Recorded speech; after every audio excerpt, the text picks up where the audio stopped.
Hello, welcome once again to Lehto's Law. I'm Steve Lehto. Got another interesting story. This is a weird court story, and it's just one of these things that's so convoluted, but it's funny due to its convolution. But a Supreme Court decision in which only one justice participated has been handed down by a Supreme Court. Now, this is not the United States Supreme Court, this is the Nevada Supreme Court. But this happened recently. The Nevada Supreme Court issued an opinion in a case called regarding the discipline of James A. Collin. And there's a citation for it. It happened in 2019. And as the name suggests, the opinion involves the question of attorney discipline. And many people don't know this, but every state has a state bar association that the lawyers join. Has nothing to do with the Queen of England, contrary to anything that someone will try to tell you. And the Bar Association oversees lawyers, but the Bar Association answers to the Supreme Court in most states. So in Michigan, the Michigan Supreme Court is the one who sets the rules for the Michigan Bar in many respects. So when it comes to attorney discipline, for instance, the Michigan Supreme Court has a final word on that. So if you get in trouble with the Michigan Bar as an attorney, and the Attorney Grievance Commission, for instance, recommends some kinds of sanctions against you, that sanction will be checked out by the Supreme Court, and the Supreme Court is the one that doles out the punishment, if any. So the Michigan Supreme Court is very, very important in that respect, and so is the Nevada Supreme Court, apparently, as with respect to James A. Collin. So here's the interesting thing. Apparently, the Nevada Supreme Court has 7 judges on it. Many state courts have got 7 judges. The U.S. Supreme Court's got 9. So to win, you got to go 5-4 or better. And in the state Supreme Court like Michigan, you got to go 4-3 or better. And so Nevada apparently has a 7-member panel as well.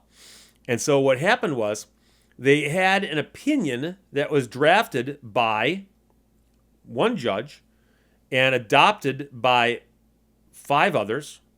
But the problem is that only one of the judges was an actual Supreme Court judge. Because what happened was 6 judges recused themselves. So you may have heard that word before. But if a matter comes before somebody and the person looks down and goes, I can't hear this case for whatever reason, a judge can recuse themselves. And then the matter will be heard by another judge. Well, what happens when something can only be heard by the Supreme Court?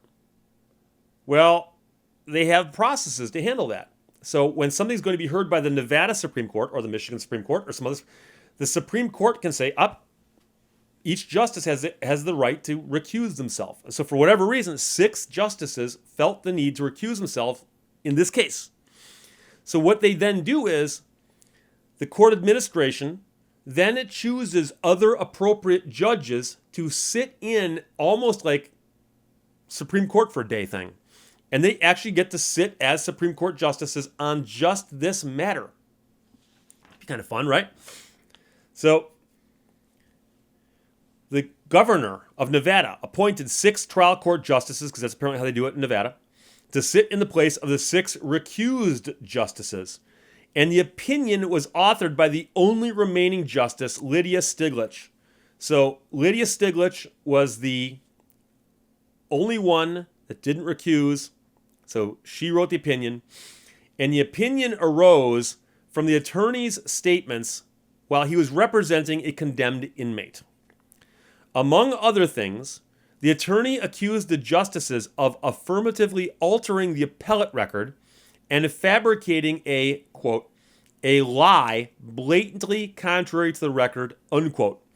He also alleged that they had actively participated in, quote, a lengthy and ongoing unconstitutional judicial scheme and conspiracy to circumvent the Nevada Constitution, steal money from Nevada taxpayers, and put $30,000 in unconstitutional dollars a year into their own and or their judicial friends' pockets, unquote. It should be no surprise that the 5 trial court justices and 1 Supreme Court justice found these statements impugned the justices' integrity. With knowledge of the statements' falsity or with a reckless disregard for whether they were false, and the remaining judge concurred in part and dissented in part. So for these and other transgressions, the Supreme Court suspended the attorney for 6 months and 1 day. And in case you're curious about the 6 months and a day, By making it longer than 6 months, that lawyer cannot get readmitted to the bar without approaching first and saying, I would like readmission. And they can make him jump through all kinds of hoops. Many different state bars have got different rules on that. In some states, if you get suspended for a brief period of time, once the suspension is over, you can just go right back to practicing law. There's always problems, though. And I remember taking ethics class 30 years ago. And one of the things that you learn as an attorney is that if you get suspended and you've filed appearances in a bunch of cases, you've got to go and notify all these courts that you are no longer the attorney for this person because you can't be. You're not an attorney. And the ugly part is you got to call up your clients and go, by the way, I'm not your attorney right now. So if you have an ongoing representation with somebody and you get suspended, you've got to notify them of that. Otherwise, they think they have an attorney when they don't. And your failure to notify people can make things get even worse. So it's one of those things that can very quickly get out of control. I've told this story before, and it's an old video where another attorney misappropriated some funds of a client of mine. And it was one of these things where this guy was nailed so dead to rights, it was ugly. And we gave him every opportunity to make it good, and he wouldn't. And he basically had taken my client's money and spent it. And when my client was at wit's end, I said, you know something, we could sue the guy or you can grieve him and see what the Attorney Grievance Commission does. And the grievance ground its way. And eventually I was at a hearing where I testified against this guy. And he got suspended for 3 years. 3 years. And the last time I checked, he had not been readmitted to practice, meaning that either he didn't bother applying or he'd applied and they wouldn't let him in. But there are some people who shouldn't practice law, and it's too bad that the guy discovered that he shouldn't be practicing law only after he'd been tempted to steal my client's money.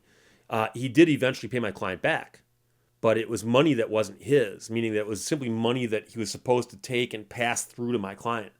And he just,